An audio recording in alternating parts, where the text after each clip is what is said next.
함께 보실 하나님 말씀은 신명기 8장 3절 말씀입니다.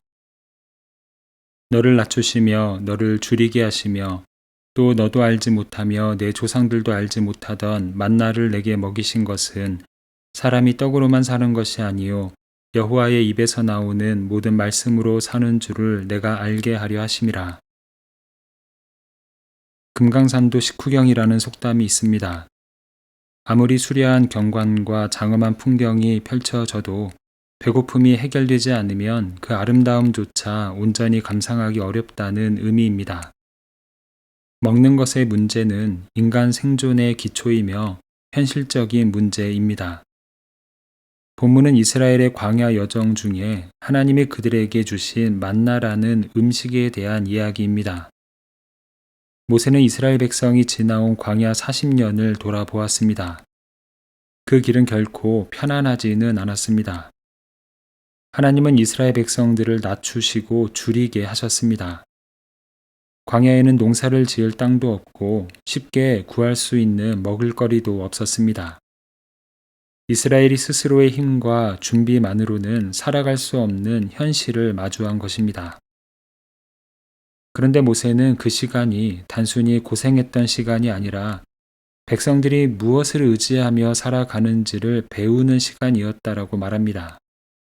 왜냐하면 아무것도 없는 곳에서 그들을 먹이시는 하나님을 경험했기 때문입니다. 하나님이 그들을 위해 주신 것이 바로 만나였습니다.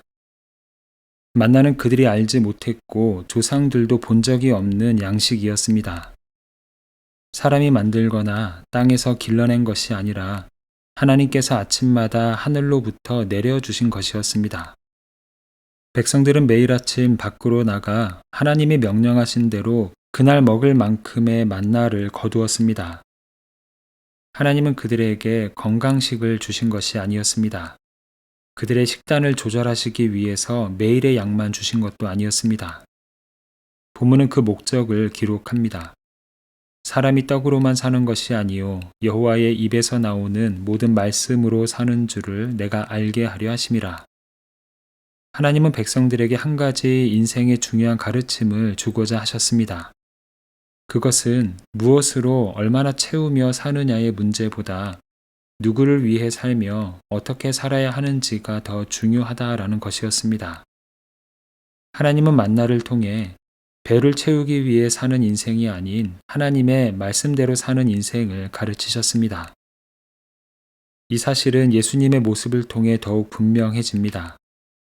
예수님이 40일을 금식하신 후에 마귀가 찾아왔습니다. 마귀는 돌을 떡으로 만들어 배고픔부터 해결하라고 유혹했습니다. 그러나 예수님은 당장의 피로를 채우기 위해 마귀의 말을 따르지 않으셨습니다. 그러면 사실은 말씀이 오늘 본문의 말씀입니다.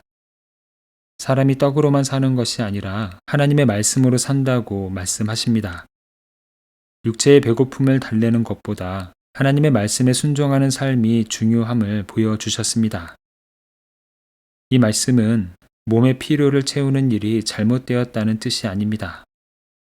다만 먹고 사는 문제가 인생의 전부가 되어서는 안 된다는 뜻입니다.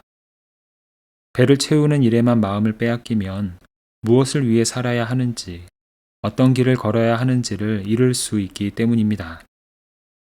떡은 몸을 살아 움직이게 하지만 하나님의 말씀은 영혼을 살아 움직이게 합니다. 떡은 움직이게 한다면 하나님의 말씀은 어디를 향해 무엇을 위해 움직여야 하는지 깨닫게 하십니다. 자동차가 달리기 위해서는 연료가 필요합니다. 연료가 없으면 아무리 좋은 자동차라도 한치도 움직일 수 없습니다. 그러나 연료가 가득하다고 해서 목적지에 저절로 도착하는 것은 아닙니다. 운전자가 가야 할 곳과 그 길을 알지 못한다면 출발하더라도 계속 헤맬 수밖에 없습니다. 도로에는 수많은 갈림길이 있고 때로는 막다른 길도 만나기 때문입니다. 이것이 육신의 양식은 풍족하지만 영혼의 양식을 채우지 못한 사람의 모습과 같습니다. 먹을 것과 입을 것, 재물과 능력은 오늘을 살아갈 힘이 되지만 그것만으로는 무엇을 위해 어디를 향해 살아야 되는지 알 수 없습니다. 하지만 하나님의 말씀으로 우리의 영혼이 채워질 때에 가야 할 길을 분명히 압니다. 떡이 삶을 움직이게 하는 힘이라면 하나님의 말씀은 우리의 삶을 바른 목적지로 이끕니다.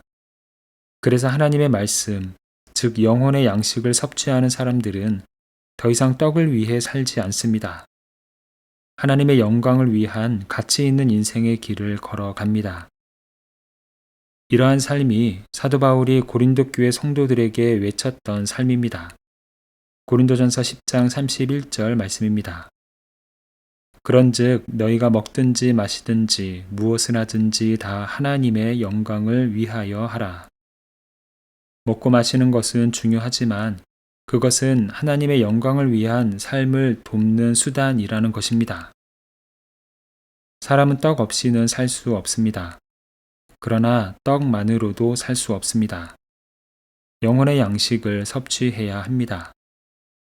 매일 영혼의 양식을 섭취하고 있는 우리의 영혼이 날로 건강해지고 있으며 그 말씀이 우리 인생의 방향을 조금씩 조정하시며 이끌어가고 계심을 믿습니다. 말씀과 함께 하나님의 영광을 위해 한 걸음씩 나아가는 우리의 삶이 되기를 소망합니다. 함께 기도하겠습니다. 사랑의 주님, 광야와 같은 길에서도 날마다 필요한 양식을 공급하시며 우리의 생명을 붙들어 주심에 감사를 드립니다. 먹고 사는 문제와 눈앞의 필요에만 마음을 빼앗기지 않고 여호와의 입에서 나오는 말씀으로 살아가게 하여 주시옵소서. 매일 말씀을 가까이 하여 영혼이 건강해지고 중요한 선택과 갈림길마다 주님의 뜻을 분별하게 하여 주시옵소서. 말씀이 우리의 마음을 깨우고 우리 인생의 걸음을 바로 잡아 하나님께서 정하신 길을 끝까지 걸어가게 하여 주시옵소서. 이 시간 대한민국과 미국, 세계 열방을 주님의 손에 올려드립니다. 각 나라가 풍요와 힘만을 의지하지 않고 모든 생명과 필요를 공급하시는 하나님을 겸손히 인정하게 하여 주시옵소서. 광야에서 만나로 백성들을 먹이셨던 것처럼 가난한 이들과 난민들, 재난과 질병으로 고통받는 백성들의 필요를 날마다 채워 주시옵소서. 나라와 민족 사이의 미움과 경쟁이 멈추게 하시고 서로의 생명을 존중하며 협력함으로 평화를 이루어갈 수 있도록 은혜를 더하여 주시옵소서.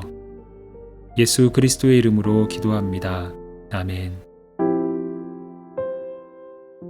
이제 각자 가지고 있는 기도의 제목으로 기도하고 말씀 중 깨달은 내용과 말씀의 열매가 풍성한 삶이 되기를 바라며 기도하기 원합니다. 특별히 오늘은 대한민국과 미국, 세계 열방을 주님의 손에 올려드리며 중보하는 시간입니다.